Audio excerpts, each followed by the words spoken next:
moto na balandinyo sur l'océan du Congo baïba so o baingaka chaîne na bango nde to bengaka chaîne ya libération chaîne oyo ebombaka vérité na sia lipekate biso na océan du Congo to yaka koyebisa bino maïma so ezoleka na mboka na biso Congo maïma so ezoleka na Kinshasa bino nyonso oyo bolingaka chaîne na bino océan du Congo bo s'abonner bo benga pe bandeko o non ba s'abonner te baya ko s'abonner bo partager l'émission makambu ekomi elengi ah non l'océan du Congo bokoye ba maïma sozo leka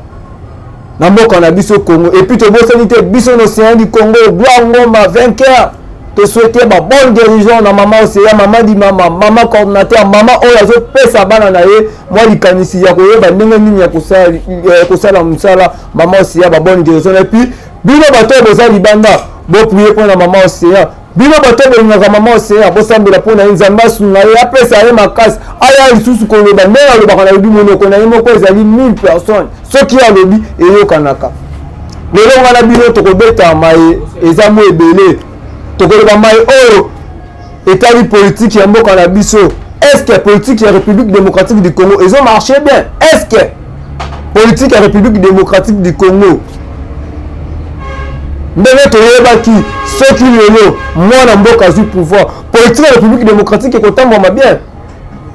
ngana bino tokobeta lisolo bakestion ekozala ngai epuis bacommentaire ekozala yo mpe moto omesana kofinga na yo moto omesana koloba n'importe quoi loba na oyo koloba kasi biso tozoloba kaka mpona mboka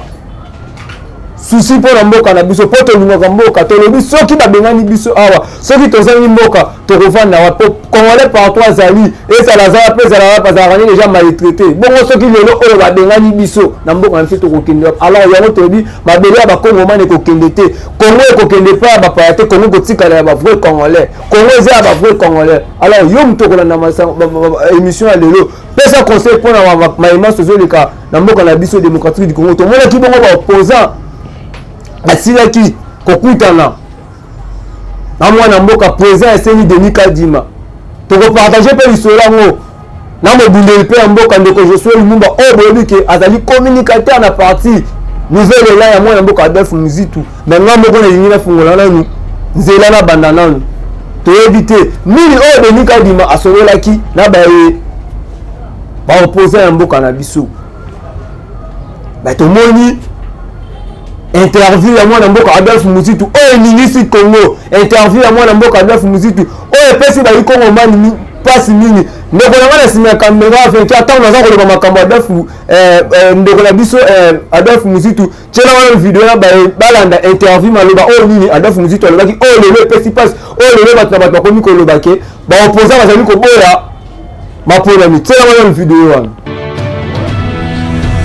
Vous remercier mesdames messieurs de la presse pour être venu pour présenter cette actualité. En fait, nous avons été invités par le président de la CENI pour un échange, comme vous le savez, dans le cadre du processus électoral en cours. Alors, nous avons abordé 3 ou 4 points, essentiellement 4. Les premiers points à concerner l'actuelle CENI, le fait qu'elle ne représente pas l'ensemble des forces politiques, parce qu'en son temps, dans le cadre de l'AMUCA, mon parti et notre partenaire d'alors, nous avions proposé que la CENI soit composée au niveau du bureau de la société civile, mais qu'au niveau de la plénière, que ce soit les parties prenantes, c'est-à-dire les partis politiques. Malheureusement, nous n'avons pas été entendus, alors on a politisé la CENI. Au niveau du bureau, on a mis des partis politiques. Nous pensons que pour la suite du processus, et c'est ce que nous avons dit au président de la CENI, nous voulons qu'on puisse intégrer les partis qui ont été exclus, à savoir la Nouvelle Élan et CID dans le cadre de l'AMUCA. Ça, c'est la première proposition. La CENI nous a dit que cette question ne relevait pas de sa compétence, ce que nous avons compris. Le deuxième point, c'était les fichiers. Nous avons discuté du fichier électoral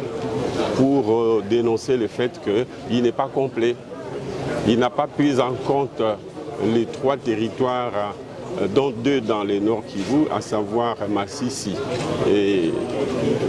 Rutshuru, et 1 dans le Bandundu, ancien Bandundu, le Maïndombe, à savoir Kwamutu.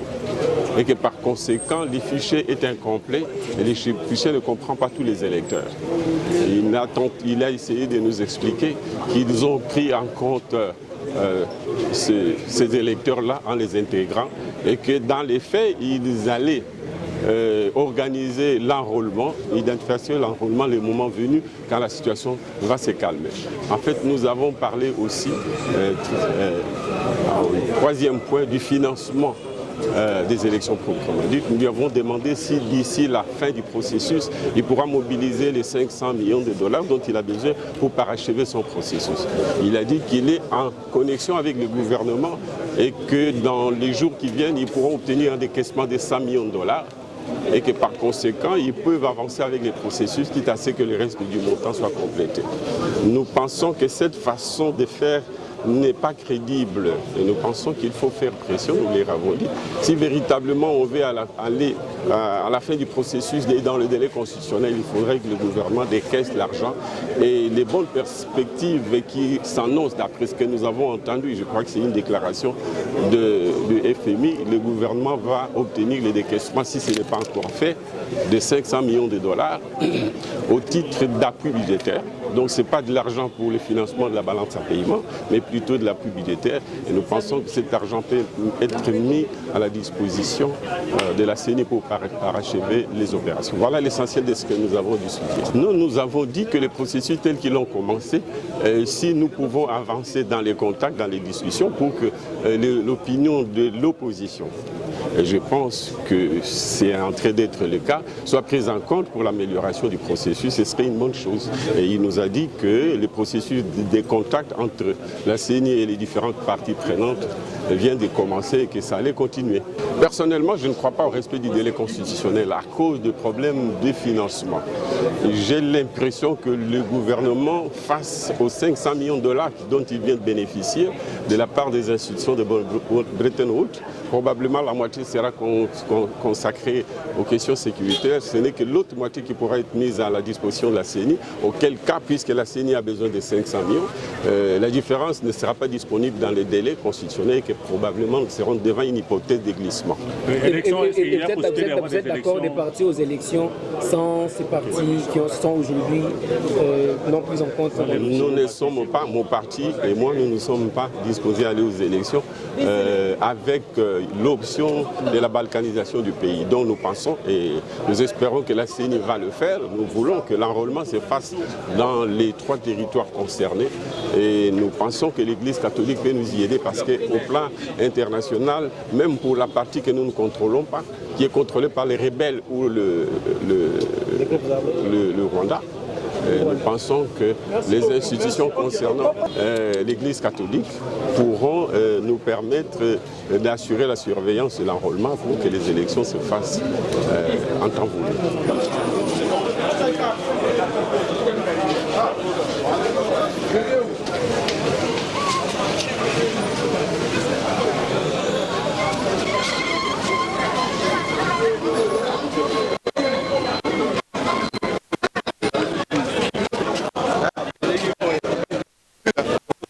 wana bolandi bongo video ya mwana mboka Adolphe Muzitu boyoki mai oyo ya lobi dede toyoki abateve makambo ebimi ebele baopposant bazali kokima maponami mpo baza na mbongo te baopposant bazali koboya maponami non ndeko seni to maponami ya République démocratique du Congo to maponami nyonso oyo esalamaka na monde entier maponami ezalaka ya moto te maponami ezali ya moto nyonso moto oyo kovote oyo koseplana ye nde moto akobima kasi maponami eza ya moto te bayi opposant mwana mboka Adolphe Muzitu bayi clair balobi bana posa maponami esalama malamu moto peuple akovote yenda kobima kasi maponami ezali eloko etoke lokola ewuti na poche ya moto po eloko ewuti na poche na okobimisa yango na loyenge mosolo eza na poche no okobimisa yango ndenge elingi me maponami eza eloko ewuti na poche ya moto te maponami eza ya congolais nyonso maponami eza ya moto nyonso ntango balobaka maponami eza eloko efo eza na transparence eza na crédit bedo moto peuple akovote ye nde moto abima kasi lelo ekomi te ote baopposa bazoboya maponami baopposa balingi maponami to baopposa baboyi maponami te baopposa balobi ke toza na posa ya maponami ezala maponami kitoko totelemelaka mwana mboka Joseph Kabila. Alors biso pe lelo to na posa système que o peuple a voté yende ba kotiela te o peuple ko linga yende ko bimate. Pourquoi? Pour le nini makambo ko sila ka na Congo. Pourquoi Congolais ozala toujours na kolela? D'ailleurs ce qui bino na zanga moko te na plateau na ko beta mbela na ndeko Josué Lumumba azali bongo communicateur ya parti cher ya mwana mboka Adolphe Muzitu ngana to komeka ko analyser no likambo etali maponami. Est-ce que ba opposant azobanga kokena maponami ndenge zolo ba malelo ou ba opposant bazana posa ya dialogue pour que bazana ba mbongo te biso na bino to me ko opesa na no likanisi.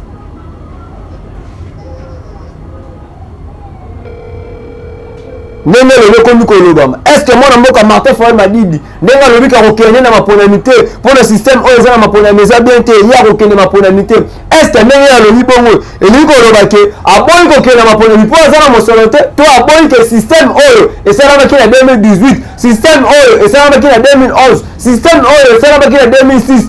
ezonga lisusu te. Donc tokolanda analyse ya lelo pesa solution pesa likanisi. Pourquoi mabe na Congo ils ont combattu kaka? Pourquoi? Tout ça na posa maponami ya solo. Nena yebisa kibino na zanga moko te na zabongo na mwana mboka Josué Lumumba o azali bongo moko ya communicateur na parti cher ya mwana mboka Adolphe Muzitu azape mobundeli bongo na kaina terrain to kozwa na nzela ya singa moto mwana mboka mobundeli. Mbote ndeko Kabuya, l'homme puissant, l'homme capable. Mbote na bana mboka nyoso tout. Mais moi rectification ngai nazalaka activiste société civile. Il est vrai que dans le passé on a eu un parcours, mais pour le moment nazali na société civile, naza activiste. Voilà. Qui mission à un certain moment, mais je crois que le Kolalito et Ali Bitumba peuple, il faut qu'on se penche côté la société civile comme Bate Bangonde, Muto, on a pas si Bangonde, Bali, Ndambo ya ba politique, Kasi Bangonde. Donc voilà nde tobundaka na cadre ya société civile. Donc bote na bana mboka nyoso tout merci na ndenge solliciter en fait intervention na biso Kabuya. Merci beaucoup mwana mboka Josué Lumumba mobundeli munene ya mboka bayebi yo bundaka pona mboka na yo kasi to meka kobeta na lisolo mwa mketo luti komona mikolo luti koleka président Eseni Denis Kadima sili koyamba ba yo opposant kasi na minoko ya bato mosusu balobi ke ba yo opposant bazali kokende koluka to sani to loboko bafanda basolola pour ke bapesa bango bagato pour ke bazana mbongo te nini yo ko pesa likanisi na yo pona likambo wana est-ce que ba opposant bazali koluka ba partager bango bagato ou ba keri po maponami ezala maponami to ba ezala transparence moi il veut bana yo par rapport à beaucoup tani ya mwana mboka Denis Kadima na ba opposant mwana mboka Kabuya ezali question moko ya malamu mais tika biso totalisa bakongole nyonso tu ete lelo na kati ya mboka na biso soki eloko ali koke liboso te tozoke liboso te tozomona pole te avancement te ezali na ntina te ke élection nde ezali kosalema na kati ya mboka na biso te kasi likambo ezali kote mosusu ngai nazali bato oyo bakwayaka na élection te mpona korépondre na question na oyo nakoya nali bato oyo bakwayaka na oyo babengi yango soulèvement populaire to révolution populaire pamba te toki kosala maponami moko na mokolo soki tolobi tosala yango ata après 2 ans après 3 ans tosala yango mais aussi longtemps que oyo ya biso mboka ezali na occupation maponami ekomema biso nulle part tobandaka kosala kaka cercle vicieux pamba te ezali na échelon likolo kuna esika makambo ezali bloqué ici tobetaki maboko tolobaki ete mwana mboka Jean-Pierre Bemba bandeko ifo basosola bayebaka yango ntango Jean-Pierre Bemba bapesi ye défense tobete maboko ndeko Kabuya mais awa Jean-Pierre Bemba zwi défense eloko nini ya malonga échangé est-ce que bato batiki kokufa na est-ce que Bunagana baterritoire mosusu torécupéré yango ezali mpona kotalisa bino ete li mwana mboka Jean-Pierre Bemba li maponami eloko moko te oza komema kimia soki peuple congolais ye moko atelemi te asosoli te asali oyo babengaka révolution populaire soulèvement mpona kozongisa pouvoir na ye moko peuple bongo ye moko peuple ayebana koluka moto kopona moto oyo akokamba ye soki peuple akomi na niveau wana babengaka yango maturité la maturité d'un peuple biso tokomi na niveau wana te tozali nano na kotepatepa tomoni baopposant bayambi bango na ndeko Jean-Pierre Bemba tomoni mpe baréclamation na bango mais sotali malamu okomona ete bandeko bazali na osa vraiment te maponami esalema kati ya mboka na biso bazali na makanisi mosusu babengi yango agenda caché alors biso tokotoyema wana te na bafofuye na bango bali kosala wana ndeko Kabuya soko oyebi na analyse na ntina oyo bandeli koloba wana en tout cas nazali vraiment na makoki ya koanalyse yango te pamba te biso bali société civile baactivisme bato bali bavictime pamba te bango bali bapolitique baose retrouve kasi peuple oyo bango batambaka baose retrouve nulle part alors wana ezali bafofuyant parce que balingi mpe vraiment maponami te et puis soki oyo botala malamu omona ete so tokei mpe na tokomi décembre 2023 ezali te dans les tokopesa mpe n'est-ce pas tokopesa mpe n'est-ce pas occasion te na bapoliticien bazoluka dialogue omema bango na partage de pouvoir alors biso peuple étant que peuple en tout cas ebongi n'est-ce pas totelema comme un seul homme totelema tokase na Tshisekedi na baopposant bali koluka n'est-ce pas nini dialogue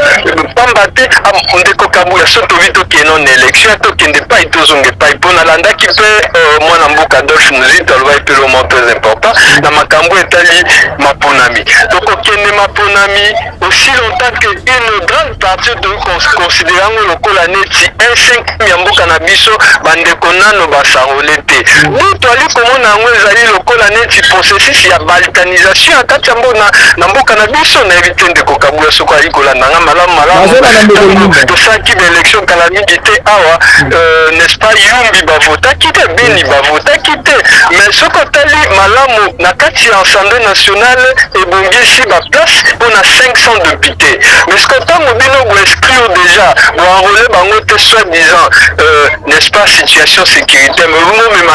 bomema bato na maponami mbango ezali maponami moko oyo koresolve eloko moko te soki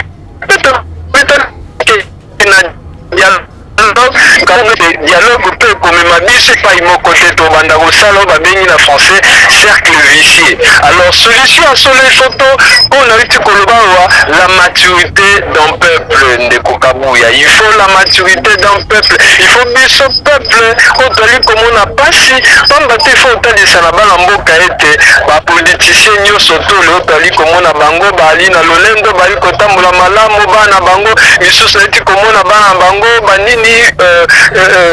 kozwa batitre académique ya libanda ya mboka mais biso peuple nde toali komona pasi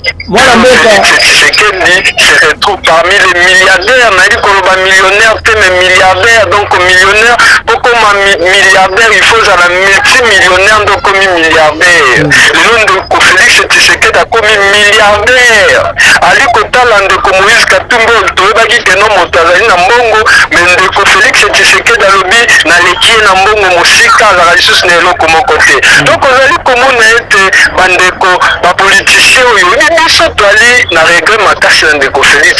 Tshisekedi. Pourquoi ndeko Kabuya? Parce que Félix Tshisekedi ali moto oyo ntango baproclamaki ye biso malgré élection ngo ezalaki na tricherie, mais ntango totali tolobi ete mwana ya vie miolekisa nini Etienne Tshisekedi abundaki bon ata batriche kasi batie quand même moto moko biso toyebi mwana ya vie nda azwi pouvoir. Mais siko ntango mwana ya vie yango asali wana balobaka na français l'éléphant a accouché un souris, nzoko aboti mpuku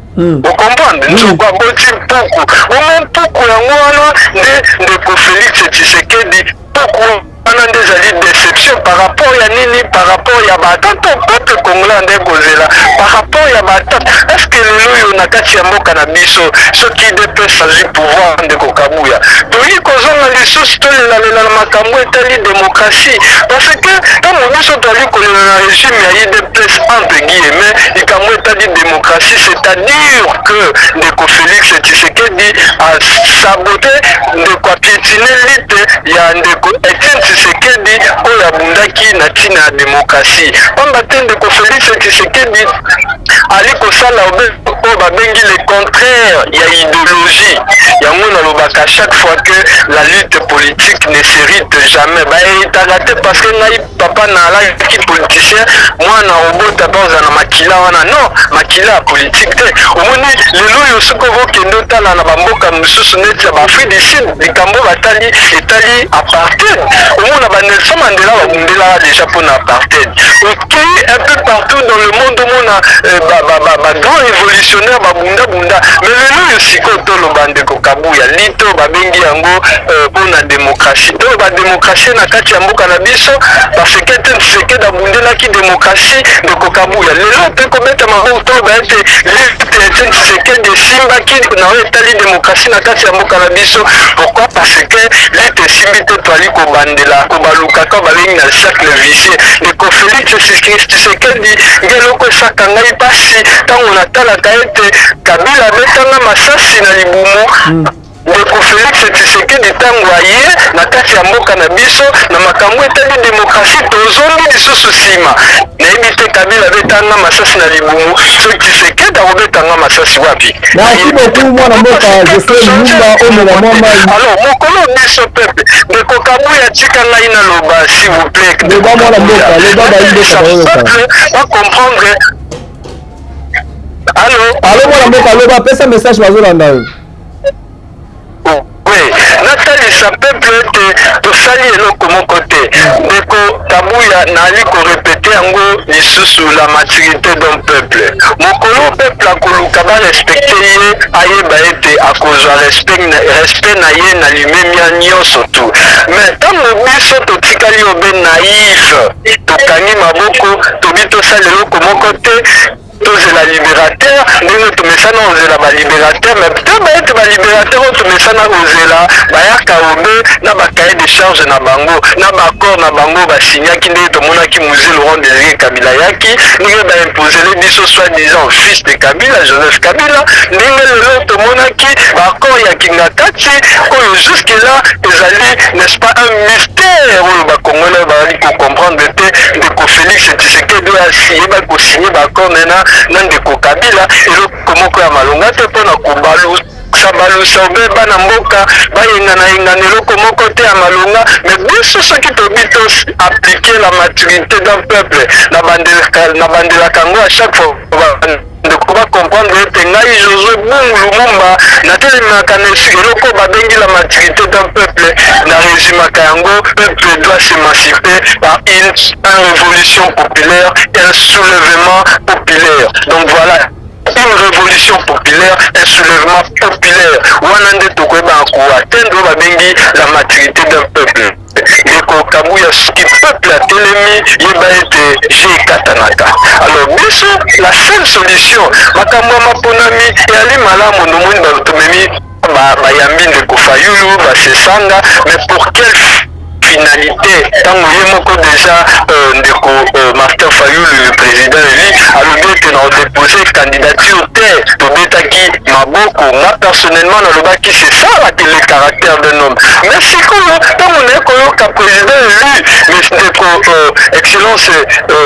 Martin Fayulu le président élu ayekoloba ete non voilà dossier nanu audit na le bien en tout cas le président élu en tout cas côté wana en tout cas en fait ton agenda na côté na sepelaki na bakete ndeko président élu aboyi maponami akomema biso na révolution populaire mais namoni ete ndeko le président élu Martin Fayulu a tergiversé lisusu mwa moke n'est-ce pas, mais sinon moi j'ai toujours dit aux gens de respecter la lutte du président élu Martin Fayulu, mais il nous faut pour le moment un bon leader. Il nous faut un bon leader pour les comptes de l'opposition, un bon leader qui va mener ce peuple, voyez, à la maturité d'un peuple naïta Kolobawa. Donc ndeko Fayulu l'intervention nangai ndeko Kabu l'intervention nangai no Koloba yango wana na bandeko nyonso to bali kolanda ngai, moi participation nangai yango wana ngai makambo etali maponami ndeko Kabu ya ete ngai déjà ntango namonaka maponami seulement na kati ya mboka na biso mema biso na esika moko te nazala lisusu na goût ya kolobela makambo etali maponami te. Donc voilà. Allo ok mwana mboka Josué Lumumba toyoki message na wana bolai penda ndenge opesa ngo bayi mboka balandi alors tokoluka tosukisa nga na yo na likambo oyo etali insécurité baenlèvement ekomi ebele na bamituka na banzela lebi tomonaki na mokolo bauti kokanga baye oyo bazo koenleve bato mwa likanisi na yo par rapport à mosala kitoko na la police oyo basali bakangi bato wana nyonso groupe ya bato bazo enleve bato nini okoki koloba vraiment mpo na likambo wana bongo tosukisa na biso na yo. Ndeko Kabuya l'enlèvement esalemaka partout dans le monde, mais ezali kaka na Congo to ya malonga biso toyi kotanga ezali nini ezali ete bandeko bakomi kosala n'importe quoi mpona kopesa bao bandeko na bango bakongolais pasi bongo baenlèvement yango mwa mingi ezali tobenga yango donc disons ce sont des criminels, hein, des kidnappeurs, mettons attribuer bango terme mon kidnappeurs, criminels parce que pour la plupart va continuer à trafic, il y a côté kaba organe, pour la plupart bazali n'est-ce pas na copo que non voilà menace botin ndambongo comme ça to et lâcher bango alors ngai na woloba ete ndeko Kabuya na kosenga na bana mboka nyonso tout d'abord pour le moment tozala na ekenge makasi pambate bali komonisa biso pasi ezali obe n'est-ce pas groupe ya bato moko boye soko tali malamu de Kabuya omona ete oyo zabe je moko politique parce que bandaka lesi doit topesaka alerte rouge pour toyisa bato ete bainfiltre bakote biso na mboka bali kotinda bato bali koutilize bato bapratique mo ebele alors bana mboka tozala na vigilance awa tomonisi komona ete bakangi bato kasi tomona mpe justice ya malonga ya solo e bana kozala prononcer na tina bato bakangi bango soki basali bakoyi na baforfait puisque na kati ya mboka na biso faut souligner pele moko soki ekomi n'est-ce pas makambo ya kokanga bato bakanga bato bien mais finalité te barate après komona bakangi moto lelo lobi balibere afuti caution na ye moto mosusu ndeko na ye azala colonel ala major abengi asali trafic lobi batiki ete azongeli mosala na ye wana. Alors nga na opesa bango likanisi ete omoni soki un peu partout dans le monde omona bato basaka baatrocité wana bazali mais tozali na posa bato wana baali violent toali na posa na kati ya mboka na biso bato oyo bali kobunda bitumba na binemi na biso azalaka sacrete bazongaka nsima te koboma moto pa bomi baresite bato wana lokola prigogène na Russie arekrutaka kena na prison arekrute bato wana nyonso tolo babengi mo ba Wagner bato wana babomaka bazongaka nsima te. Awa tozwi obe bato wana babomaka bato bakinapaka bato babomaka bato balongwa barein baorgane bakee koteka bana somo te bazwa bango barekrite bango nyonso tu ale bapesi bango formation militaire batindi bango na front sans possibilité omona bafamille na bango un jour na vie. Donc soki kokufa batinda bango kuna comme ça babunda na binemi bapesi bango mandoki batika omona bango jamais esika population esika peuple azali. Donc mpo na ngai etumbu ya malamu n'est-ce pas ya koreserve mpo na bandeko wana ezali obebongo. Donc voilà ndeko Kabuya l'homme puissant, l'homme capable na sepele na intervention et napesi bandeko nyonso tumbu. Merci beaucoup mwana mboka Lumumba biso pe tosepeli na temps oyo pesi bayimboka na message fort oyo pesi bayimiko mwa liyoba muke par rapport à bayimboka oyo bakolanda soki lelo na 2023 mapona mesala mite nini oyo peuple congolais akoki kosala est-ce que atokende kama na système oyo to nini mwa likanisi na yo ya mwa esuka par rapport à bayimboka oyo bakolanda maloba na oyo esuka ndeko Kabuya yeba ete yo lobi na conditionnel na lingala soki me ngai nakoyebi biso ete élection ezali te na kati ya mboka na biso volonté ya koorganize baélection ezali te. Tshisekedi nde alobaka atie nyamo babengaka ye nani pangolin azalaka moto atandi lolemo na ye bafumi bamati ntango bafumi baswaka ye asipotaka akangi motema me ntango akozongisa lolemo na ye bafumi nyonso to bake na libumu na ye nde omoni je Tshisekedi asali baopposant yango wana atiaki obe lolemo na ye me tomoni bato to bamati balandi elengi wana ya sukali ya lolemo na ye me ana ministre oyeba ete kala mingi te lolemo wana ezokota na libumu ya Félix Tshisekedi. Donc glissement ezali n'est-ce pas déclaré awa na ministre oyo kala mingi te ndeko Kabuya okoya komona ete tokokende na dialogue. Pourquoi? Parce que bandeko bali kolanda nano sukali ya lolemo ya pangolin mais au détriment ya peuple le biso peuple toyoka sukali wana me bango bapoliticien nde bali koyoka sukali wana. Alors ndeko Kabuya mpona korépondre na question na yo nayebisi ete il faut biso peuple soki élection ezali te tobima na balabala tosala oyo babengi révolution populaire soulèvement populaire. Voilà na ngambo na ngai lokola activiste lokola société civile makanisio ngai naoki kosala et puis mobilisation ngai naoki kosala na peuple congolais ezali ete tobima tosala soulèvement populaire révolution populaire pamba te ndeko koyeba kokota n'est-ce pas na oyo babengi yango inconstitutionnalité parce que le lobby organise l'élection après 5 ans après 80 jours à faire mandat na yo il faut déjà bongisa maponami mais awa biso toali komona ete volonté politique ezali te maintenant tokomi na décembre te le 23 décembre awa tozali déjà na 7e mois ndeko Kabuya kala mingi ta tokota décembre. Donc omona ete lelo yo so tobi tokende Kabuya nayebi te soki yo carte d'électeur na yo makomi ezali nano toyebi te soki photo ezali nano komona mais pour la plupart ya bakongolais nayebi ete bali na bakarte d'électeur pe bali nango me bali ka na poso ya pamba parce que maponami ezali te makomi ezali te photo ezali te eloko moko te ezali nde tokokende bandeko bao. Alo mwana mboka Allô mwana mboka bagent barévise basala audit donc baponami esalité donc nga nasengi na bandeko bamilengela mpona soulèvement mpona révolution populaire. Alors ezali ngai ndeko Josué Lumumba ya mouvement citoyen sans Lumumba, donc activiste, société civile, donc voilà, c'est un peu ça, il a signalé que le monde de Kabuya. Oui, activité monnaie étoilée pour préparer. Oui. Activité à City étoilée. Allô?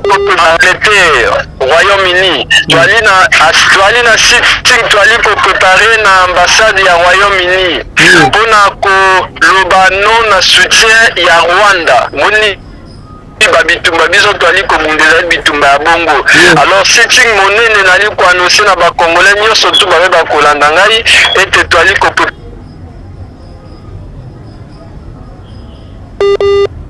Allo connexion bande ko comprendre la biso connexion eza bongo pasi bino ko yebi kaka soki ba imboka bazopesa message na bango pona mboka connexion comme rapport. Allo mwana mboka Rwanda na Allo loba mwana mboka bazo kayo loba mwana mboka. Ouais, nalobi nangaki na annoncer na activité biso toali kolengela mikolo koya je crois kitokoma na fin ezali mama na sitting tokoyeba kosala yango devant ambassade ya Royaume-Uni, Angleterre awa na Kinshasa on a côté la soutien n'est-ce pas pour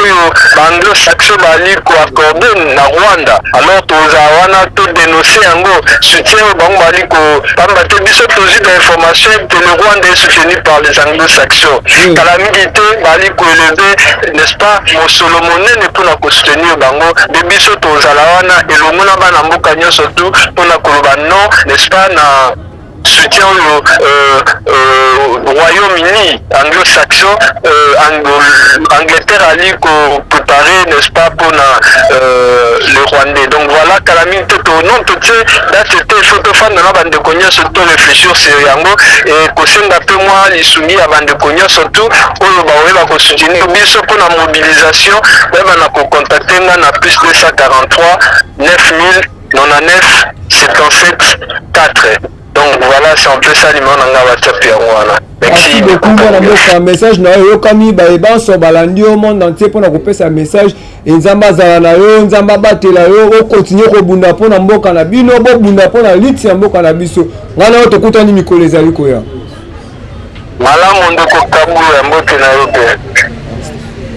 Merci na bayimboka banso oyo bolingaka chaîne na bino wana na uta ko epsa bino nazalaki na nzela ya singana ndeko Josué Lumumba oyo apesi makanisi na ye mpona mboka ndenge ezali komarche oyo apesi makanisi na ye soki mapona milio na 2023 esalami te nini oyo peuple congolais akoki kosala. Bon s'abonner au Océan du Congo, bon partager vos missions. Bon ben là-bas, oh non, ça va s'abonner, non, t'es pas à s'abonner. Peuple congolais, vigilance, peuple congolais, fungo la mission. Peuple congolais, bunda pour la mboka, bunda pour la maïtali, babuzo, batela, bunda pour la maramotali, bunda pour této, bunda pour la mboka. Ta o ezate akopesa likanisi mpona mboka soki mboka na biso ekei toza na pesi mosusu oyo tokobata mate ndeko na ngai na sisi émission na ngai na pesi na bino bonso bolingaka Océan du Congo bambote mwana ntanga bakombo tete po temps de jeu komi na suka e babongere eza na ngai na mama Océan nzamba sunga nzamba batela ngai na bino tokutani mikolo ezali koya video oyo esukisa na suka ya émission na ngai bye mpona émission ya lelo toza na période moko essentielle mpona république. Soki Kabila a réussi koleka le 19 bandeko bolandanga bien. Toko nyatama na mboko comme jamais. Toko tika baum. Parce que tant à koleka, à kotala le 19 décembre, constitution, pression internationale, pression ya peuple, na leki yango. Bongo siko la suite za la passe référendum pour na changer constitution za sous passe. C'est ça qu'il veut faire.